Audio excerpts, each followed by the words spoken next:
సృష్టిలోని అన్ని జన్మల్లోకెల్లా మానవ జన్మ చాలా గొప్పది. మానవ శరీర నిర్మాణం ఒక మహా అద్భుతం. అటువంటి మానవ శరీరం మరణాంతరం మట్టిలో కలిసిపోవడమో లేదా కాలి బూడిదై వృధాగా పోవడం అనేది మనం చూస్తూ ఉన్నాం. మనం బ్రతికి ఉండగా ఏదో ఒక రూపంలో సమాజ సేవ చేస్తూనే ఉన్నారు కొంతమంది. మరణం తర్వాత కూడా ఈ సమాజానికి వారు కాకుండా మనం కూడా మన శరీరం ఉపయోగపడే సేవ మనమెందుకు చేయవద్దు అనే ప్రశ్న ప్రతి ఒక్కరం వేసుకోవాలి. ఇలాంటి ప్రశ్నలతో గూడూరు రమణారెడ్డి గారు మమత మెమోరియల్ ట్రస్ట్ను నిర్వహిస్తూ దాని ద్వారా మన మరణాంతరం మన శరీర అవయవాలు వృధాగా పోకుండా, మట్టిలో కలిసిపోకుండా, కాలి బూడిదైపోకుండా మరొక వ్యక్తికి ఉపయోగపడే విధంగా, మెడికల్ కాలేజీలకు ఉపయోగపడే విధంగా మన అవయవ దానాన్ని ప్రోత్సహిస్తూ ఖమ్మం జిల్లా ప్రజలకు ఎంతో చేరువగా సహాయ సహకారాలు అందిస్తూ ఉన్నారు. అలాంటి గూడూరు రమణారెడ్డి గారు ఈరోజు మన స్టూడియోస్లో ఉన్నారు. నమస్కారం అండి రమణారెడ్డి గారు. నమస్తే సార్. ముఖ్యంగా ఈ అవయవ దానం చెయ్యాలి, ప్రజలతో చేయించాలి అనే తలంపు మీ మదిలో ఎందుకు కలిగింది? సృష్టిలో అన్ని జన్మల్లోకెల్లా మానవ జన్మ గొప్పదని మనం అంటూ ఉంటాం. అయితే ఈ భూమి మీద పుట్టిన ప్రతి ఒక్కటి, జంతువు దగ్గర నుంచి చెట్టు దగ్గర నుంచి అన్ని వాటి మరణానంతరం కూడా ఏదో రూపంలో ఉపయోగపడుతూనే ఉంటాయి. మరి అన్ని జన్మల్లోకెల్లా మానవ జన్మ గొప్పది అనుకున్న మనం మన మరణానంతరం కూడా ఉపయోగపడి సమాజానికి సర్వీస్ చేయొచ్చని వైద్య శాస్త్రం ఈ రోజు నిరూపించింది కొన్ని సందర్భాల్లో. అటువంటప్పుడు మనం మరణం అనంతరం కాళ్ళు బూడిదైపోవటం లేక మట్టిలో కలిసిపోవటం కంటే ఈ మనం సమాజం నుంచి ఎన్నో తీసుకొని మనం మనుగడ సాధిస్తున్నాం. అటువంటి సమాజానికి తిరిగి మనం సర్వీస్ చేయడానికి ఉపయోగపడే పద్ధతే ఈ మరణించినా జీవించండి అనే కాన్సెప్ట్ ముందుకు తీసుకెళ్లి మన అవయవ దానం ద్వారా, మన మరణానంతరం డెడ్ బాడీ దానం ద్వారా ఈ సమాజానికి ఎంతో కొంత మేలు చేయొచ్చనే సంకల్పంతో ఈ కార్యక్రమం చేపట్టడం జరుగుతుంది. మీకు స్ఫూర్తి ఎవరండి? స్ఫూర్తి వైజాగ్లో గూడూరు సీతామహాలక్ష్మి గారని ఆంధ్రప్రదేశ్ బాడీ డోనర్ అసోసియేషన్ ని స్థాపించారు. వారు ఒక 2002 సంవత్సరంలో స్థాపించారు. ఇప్పటికీ రాష్ట్ర వ్యాప్తంగా అన్ని జిల్లాల్లో, దరిదాపులుగా రాష్ట్రంలో ఉన్న అన్ని జిల్లాల్లో కూడా వర్క్ చేస్తూ ఉంటారు. ఇట్లా కొన్ని సేవా సంస్థల ద్వారా.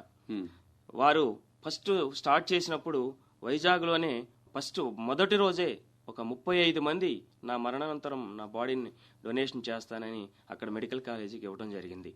వారిని నేను స్ఫూర్తిగా తీసుకొని వారితో పాటు నేను కూడా ఒక అడుగు వేద్దామని ఆలోచించుకొని, అదేవిధంగా హైదరాబాద్లో ఉదయ్ సుందర్ గారని ఒక ఎలక్ట్రికల్ ఇంజనీర్ రిటైర్ అయి ఉన్నారు. వారు కూడా ఈ సీతామహాలక్ష్మి గారితో పాటు ఈ కార్యక్రమంలో ఇన్వాల్వ్ అవుతూ ఉంటారు.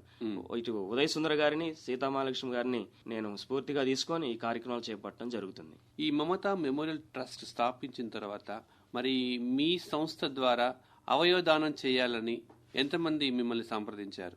ఇది మేము కొద్ది కాలం కిందనే చేపట్టడం జరిగిందండి. ఒక 1 year ముందుగా నేను సీతామహాలక్ష్మి గారిని కలవటం జరిగింది.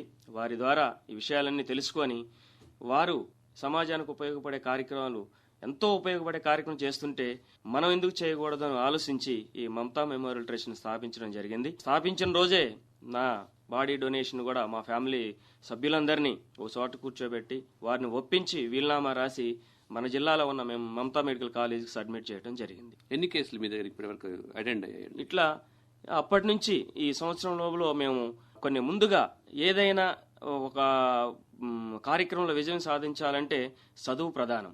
ముందుగా చదువుకున్న వ్యక్తుల్లో ఈ అవేర్నెస్ తీసుకొస్తే వారి ద్వారా మళ్ళీ తిరిగి గ్రామాల్లోనూ పల్లెటూరులో కూడా ఈ అవేర్నెస్ ప్రోగ్రామ్ తీసుకురావాలని ఈ కొద్ది టైంలో ముందు డిగ్రీ కాలేజీలని, ఇంజనీరింగ్ కాలేజ్ స్టూడెంట్స్ కి అవగాహన సదస్సులు ఏర్పాటు చేయడం జరుగుతుంది. స్పందన ఏ విధంగా ఉంది? చాలా బాగుందండి. ఈ కొద్ది టైంలోనే మేము ఇప్పటికీ దగ్గరగా ఒక 10 మంది మా దగ్గరికి వచ్చి మేము బాడీ డొనేట్ చేస్తామండి అని ముందుకొచ్చారు. మీ దగ్గర బాడీ డొనేట్ చేయాలి వారి మరణాంతరం అనే విషయాన్ని వారు విశ్లేషణగా చెప్పినప్పుడు ఎటువంటి ఫార్మాలిటీస్ మీరు ఫాలో అప్ చేస్తారు? ఫస్ట్ ఒక వ్యక్తి వచ్చి మేము బాడీ డొనేట్ చేస్తామండి అని అన్నప్పుడు ఫస్ట్ ఒక డొనేట్ చేసే వ్యక్తి ఫ్యామిలీ మెంబర్స్ ని గ్యాదర్ చేసుకోవాలండి. ఇది ఇంపార్టెంట్. వాళ్ళ ఇంట్లో మిస్సెస్ కానివ్వండి, వాళ్ళ పిల్లల సంతకాలు పెట్టించి వీలునామా రాస్తే దీన్ని తీసుకెళ్లి మనం దగ్గరలో ఉన్న మెడికల్ కాలేజీకి సబ్మిట్ చేయొచ్చు. చేస్తే అనాటమీ డిపార్ట్మెంట్ వాళ్ళు మనకు ఒక సర్టిఫికేట్ చేస్తారు. దాన్ని తిరిగి వాళ్ళకి ఇస్తే అది హాస్పిటల్లో రిజిస్ట్రేషన్ అయినట్టుగా ఇంత. ఒకవేళ అతను విల్లింగ్ ఉండి వాళ్ళ పేరెంట్స్ కానీ వాళ్ళ ఫ్యామిలీ మెంబర్స్ కానీ విల్లింగ్ లేనప్పుడు మీరు యాక్సెప్ట్ చేస్తారు ఇట్లాంటి కేసులు? అసలు మెడికల్ కాలేజీ వాళ్ళు యాక్సెప్ట్ చేయరండి. ఫస్ట్ కంపల్సరీ వాళ్ళ పేరెంట్స్ సంతకాలు ఉండాల్సిందే. ఉమ్. తర్వాత మళ్ళీ ప్రాబ్లమ్స్ ఏమి రాకుండా ఉండటం కోసం వాళ్ళు ముందుగానే ఈ జాగ్రత్త తీసుకోవడం జరుగుతుంది. ఒక విషయం చెప్పండి రమణారెడ్డి గారు, చెప్పండి సార్. మరణాంతరం ఒక మనిషి బాడీలో ఉన్నటువంటి ఏ ఏ అవయవాలు మరలా మరొక వ్యక్తికి ఉపయోగపడే అవకాశం ఎక్కువగా ఉంటుంది? మరణించిన తర్వాత నేత్రాలే ఒక 6 hours లోపు తీసుకుంటూ ఉపయోగపడతాయండి. అయితే తర్వాత మనకి బాడీ ఉపయోగపడుతుంది. సహజంగా మానవులు ఆశాజీవులు, అలాగే స్వార్థపరులు కూడాను. వారి సంబంధికులు ఎవరైనా మరణించిన తర్వాత ఆ బాడీని మన సిద్ధాంతాల ప్రకారం ఖననం చేయడమో లేదా కాల్చి బూడిద చేయడమో అనేది జరుగుతూ ఉంటుంది. ఇలాంటి కర్మకాండలు నిర్వహించకపోవడం వల్ల వారు మహాపాపానికి గురవుతారు అనేది ఒక మీమాంస వారిలో వెన్నంటి ఉంటుంది. అందుచేతనే బాడీ డొనేట్ చేసేందుకు ముందుకు రాకపోవడానికి ప్రధానంగా మనం చెప్పుకోవచ్చు కదా. అవునండి, మీరు చెప్పింది అక్షరాల సత్యం అది. ఇప్పుడు ఎందుకంటే ఇప్పటికీ కూడా మనం ఎంతో అభివృద్ధి చెందామని చెప్పుకుంటున్నాం. కానీ పల్లెటూరులోకి వెళ్తే ఇప్పటికీ కూడా ఇంకా 90% జనం మూఢనమ్మకాలతోటే మనం తేలుతున్నారు. ఆ మూఢనమ్మకాలు ఎక్కువ పారదోలనంత కాలం ఈ కార్యక్రమాలు కొంచెం లేటుగానే ప్రజల్లోకి చొచ్చుకుపోవడానికి లేటు పడుతుంది. ఈ మూఢనమ్మకాలను ఎప్పుడైతే మనం కొంత దూరం చేయగలుగుతామో అప్పుడు ఆటోమేటిక్గా ఇటువంటి కార్యక్రమాలు విజయవంతం అవుతాయని నేను అనుకుంటున్నాను. ఈ అవయవదానం చేస్తానన్న వ్యక్తుల యొక్క వయస్సులో ఏమైనా వ్యత్యాసాలు కానీ మీరు ఏమన్నా యాక్సెప్ట్ చేస్తారా, లేదంటే ఏ వయసు వారిని ఎక్కువగా మీరు ప్రోత్సహిస్తూ ఉంటారు? అసలు దీనికి వయసుతో నిమిత్తం లేదండి. ఇప్పుడు పుట్టిన బేబీ దగ్గర నుంచి 100 సంవత్సరాల ముసలాళ్ళ వరకు ఎవరిదైనా ఉపయోగపడుతుంది. ఇందులో వయసుతో నిమిత్తం ఏం లేదు. ముఖ్యంగా ఈ మెడికల్ కాలేజీలో ఈ ఎక్స్పెరిమెంట్లకి మాత్రమే ఈ బాడీని ఉపయోగిస్తారా, లేదంటే ఆ ఆర్గాన్స్ ని వేరే వ్యక్తులకు కూడా మీరు ఉపయోగించే అవకాశాలు ఏమైనా దీంట్లో ఉన్నాయంటారా? ఉన్నాయండి. అయితే ఒకటి, ఇప్పుడు యాక్సిడెంట్లు అనేది ఇప్పుడు పరిపాటిగా జరుగుతుంది. ఈ బైకుల మీద వెళ్ళేటప్పుడు కానీ ఇతర వాహనాల్లో స్పీడ్ వల్ల కానివ్వండి యాక్సిడెంట్లు అవుతున్నాయి. ఆ సందర్భాల్లో బ్రెయిన్ డెడ్ కేసులు ఏర్పడుతూ ఉంటాయండి. మనిషిలో ప్రాణం అయితే ఉంటుంది కానీ బ్రతికి తిరగలేడు. ఇటువంటి కేసుల్లో వాళ్ళ కుటుంబ సభ్యులను ప్రోత్బలంతో, వాళ్ళ కుటుంబ సభ్యుల ఇష్టాంతో కనుక ఆ కేసుని ఇస్తే దగ్గర 18 మందికి ప్రాణదానం చేసిన వాళ్ళు అవుతామండి. అంటే ఆ బాడీలో ఎలాంటి పార్ట్స్ ఉపయోగిస్తారు? ఇప్పుడు అందులో కళ్ళు పనికొస్తాయండి, కిడ్నీలు పనికొస్తాయి, తర్వాత కాలేయం పనికొస్తుంది, తర్వాత మెదడుకు సంబంధించిన వెయిన్స్, తర్వాత బోన్స్ పనికొస్తాయండి, కర్ణబేరి పనికొస్తుంది, ఊపిరితిత్తులు పనికొస్తాయి, అలానే గాలి బ్లాడర్ కానివ్వండి, ఇట్లా బోన్స్ లో ఉన్నటువంటి వెయిన్స్ ఉంటాయి రక్తకు సంబంధించినవి, అవి కూడా బోన్స్ కూడా పనికొస్తాయండి.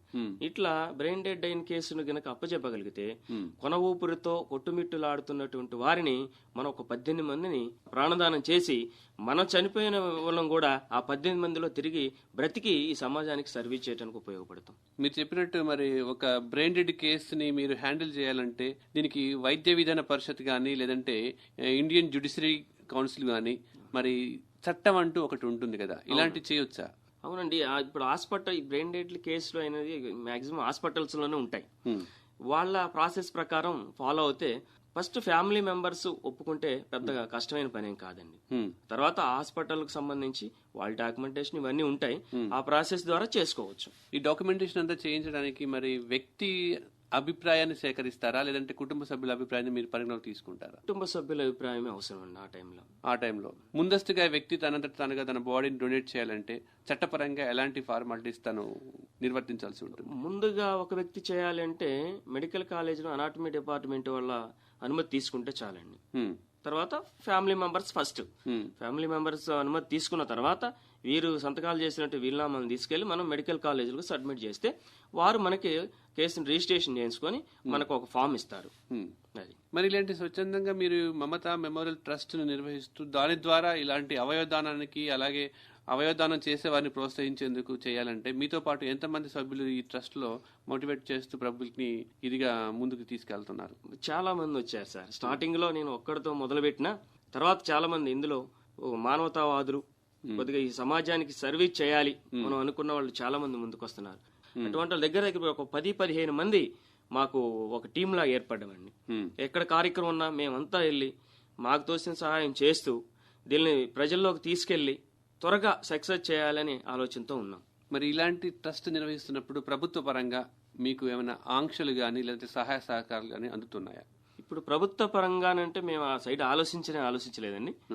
ముందు మేము ప్రజల్లో చైతన్యవంతం చేసి తద్వారా ఈ సమాజానికి ఉపయోగపడాలి అనుకుంటున్నామే తప్ప ఎవరన్నా సహాయం చేస్తారా అది అనేది ఏం లేదు. ఇప్పుడు ప్రస్తుతానికైతే అంతా మా ఓన్గానే చేసుకుంటూ వెళ్తున్నాం. మీ కండిషన్స్ అంటే ఏమంటుంటాయి దీనికి? ఇప్పుడు మా ముందుకు వచ్చిన కండిషన్స్ అయితే ఏం లేవండి. ఇప్పుడు మనం చేసేదల్లా ప్రజల్లో చైతన్యవంతం చేసి తద్వారా ఈ సమాజానికి ఉపయోగపడే కార్యక్రమం చేసి వారు ఎవరైనా ముందుకు వస్తే ఇస్తామని దీన్ని తీసుకెళ్లి హాస్పిటల్ వాళ్ళకి సబ్మిట్ చేస్తున్నాం. అంత తప్ప ఇక మనం చేసే కార్యక్రమం ఏమి ఉండదు. మీ యొక్క టార్గెట్ ఏంటి? అంటే ఏ విధంగా మీరు ఈ యొక్క ట్రస్ట్ యొక్క కార్యకలాపాలు కొనసాగిస్తూ ప్రజలకు అందుబాటులోకి ఉండాలని ఆలోచిస్తున్నారు? మనం పుట్టిన తర్వాత ఏదో విధంగా సర్వీస్ చేస్తేనే మన జన్మకు ఒక అర్థం ఉంటుంది. ఎలాగూ ఏదో పుట్టాము చనిపోయాము అనుకున్నట్టే అది జంతువులైనా జరుగుతాయి, చెట్లు పక్షులు ఇట్లా అన్నీ జరుగుతూనే ఉంటాయి. మనం అన్ని జన్మల కంటే మానవ జన్మ గొప్పదని మనమే చెప్పుకుంటున్నాం. మరి మనం గొప్ప అని చెప్పుకునే దాంట్లో ఎంతో కొంత ఈ సమాజానికి ఉపయోగపడి సర్వీస్ చేసే కార్యక్రమాలు చేస్తే కొంత మేరకు ఒక గుర్తింపు తెచ్చుకుంటే మంచిదనే ఆలోచనతో మేము ఈ కార్యక్రమాలు చేసుకుంటూ ముందుకెళ్ళడం జరుగుతుంది. ఇంతవరకు మన జిల్లాలో ఎంత ప్రాంతాన్ని మీరు కవర్ చేశారు ఈ విషయంగా పబ్లిక్ ని మోటివేట్ చేసేందుకు, లేదంటే వారి దగ్గర తీసుకెళ్లేసి ఇలా ఉంది మరణాంతరం మీ శరీర భాగాలు వృధాగా పోకుండా మరొకరికి ఉపయోగపడే విధంగా, మరి అలాగే ఇన్వెస్టిగేషన్ కి అలాగే ఉపయోగపడే విధంగా దాన్ని మీరు ఉపయోగించండి అనేది మీరు ఎంతవరకు కవర్ చేస్తారు మన జిల్లాలో? ఇప్పుడు మధుర ఏరియాలో చేసామండి కాలేజీలో. ఇక మిగిలిన ఏరియాలకు కూడా త్వరలో ఖమ్మంలో చేద్దాం అనుకుంటున్నాము. 2-3 రోజుల కింద డిస్కస్ చేశాము. ఇట్లా ఫస్ట్ కాలేజీలో తీసుకెళ్తే విద్యార్థుల్లో చైతన్యం అయితే తర్వాత వాళ్ళ ద్వారా మళ్ళీ విలేజ్ల్లో కూడా వెళ్ళి ప్రజల్లో చైతన్యవంతం తీసుకొస్తే ఇది సాధ్యపడుద్ది. అయితే ఇది మనం అనుకున్నంత ఈజీ అని మేము కూడా అనుకోవట్లేదు. చాలా కష్టమైన ప్రాజెక్ట్ ఇది, కష్టమైన విషయం కూడా. ఇది చాలా కష్టపడితేనే సక్సెస్ అవుతాం. కానీ 99% సక్సెస్ కావటానికే ప్రయత్నం చేస్తాం సార్. పబ్లిక్ లో ఒక రకంగా మీరు క్యాంపెయిన్స్ పెట్టేసి అవయవదానం చేయండి అనగానే ప్రతి వారికి కూడా స్వార్థం అలాగే ఒక రకమైన జుగుప్సాకరమైన విషయం వారిలో ఉంటుంది. అమ్మో ఏంటి మన బాడీని దానం చేయమంటున్నారు అనేది. వారి భయం ఫీలింగ్స్ పోగొట్టాలంటే మీరు ఏమైనా కార్యక్రమాలు నిర్వహించడం కానీ, లేదంటే డిస్ప్లేస్ చేయడం కానీ, లేదంటే వారిని ఇంకా వేరే డాక్టర్స్ చేత వారికి క్లాసెస్ ఇప్పించడం కానీ జరుగుతుంటుందా? అవును సార్. దీనికి ఇప్పుడు ఎక్కువగా మన కాడ ఇంకా మూఢ విశ్వాసాలు ఎక్కువగానే ఉన్నాయి. ఫస్ట్ ఈ మూఢ విశ్వాసాల మీద కూడా మనం ఉద్యమం చేయాల్సిన అవసరం కూడా ఉంది. ముందు వాళ్ళ మైండ్ లో ఉన్నటువంటి మూఢ విశ్వాసాలను కొంత తొలగించినప్పుడే ఇటువంటి కార్యక్రమాలు ముందుకెళ్తాయి. ఫస్ట్ మనం ఒక సమావేశం పెట్టి అందులో ఈ బాడీ డొనేషన్ ముందు చెప్పే ముందే, ఇప్పుడు మన పార్లమెంట్ కి వెళ్తే ఇప్పుడు మన తాతల తరం నాడండి నరబలి అని ఉండేది. అది తర్వాత కొన్ని సంవత్సరాలకి నరబలి పోయి జంతుబలి కింద మారిపోయింది. ఆ తర్వాత జంతుబలి నుంచి ఇప్పుడు కొబ్బరికాయలు నిమ్మకాయల కాడికి ఆ స్థాయికి దిగొచ్చాం. అదే విధంగా ఇవాళ ఇక ఒక తరానికి తరం మార్పు వస్తూ ఉంటుంది, వస్తుంది, సహజం. ఆ మార్పులోని దీన్ని కూడా మనం ఫస్ట్ మనం చేసేది చేసుకుంటూ పోతే మార్పు వచ్చిద్దని ఊహించుకోవాలి. ఆ మార్పు వచ్చిన తర్వాత ఇది సాధ్యపడుతుంది. ఈ మార్పు తేటానికి మనం ప్రయత్నం చేయాలి ఫస్ట్. ఆ ప్రయత్నంలో మేము ముందుకెళ్తున్నాం. బాగుందండి. మరి ఖమ్మం జిల్లా ప్రజలకి ముఖ్యంగా మన మరణాంతరం మన అవయవాలు వృధాగా పోకుండా అవి మరొకరికి ఉపయోగపడే విధంగా వారిని ఏ విధంగా మోటివేట్ చేస్తున్నారు అనేది మా ఆకాశవాణికి చాలా చక్కగా వివరించారు. ధన్యవాదాలండి. నమస్కారం. Thank you sir. Thank you very much sir.